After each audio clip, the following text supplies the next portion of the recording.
Alors, c'est un amendement qui vise à créer un fonds d'urgence de 30 millions d'euros pour la filière noisette.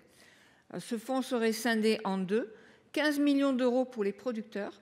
Les producteurs ont perdu 50% de leur récolte dû à deux ravageurs qui s'attaquent aux noisetiers, la punaise diabolique et le balanin.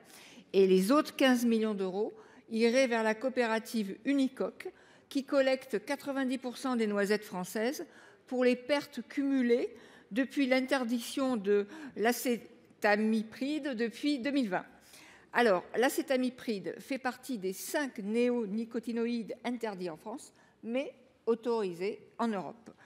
Cette interdiction de l'acétamipride, qui est le seul produit permettant de lutter contre ces ravageurs, a mis la filière noisette à genoux.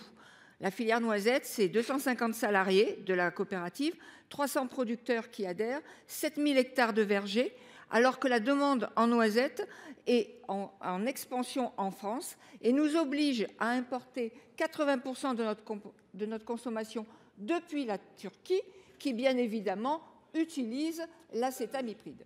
Alors, cette filière, elle a un double intérêt. Elle est très performante écologiquement. Les vergers sont enherbés, ce qui permet de lutter contre l'érosion, parce qu'ils sont souvent dans le sud-ouest sur des coteaux.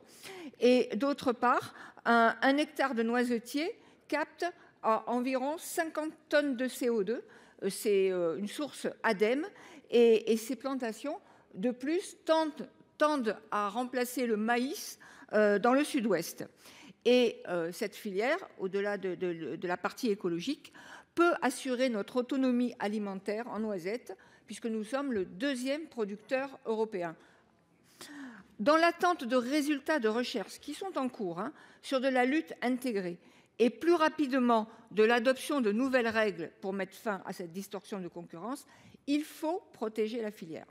Alors, je sais que, Madame la Ministre, vous avez été interpellée à l'Assemblée nationale par le député du Lot-et-Garonne.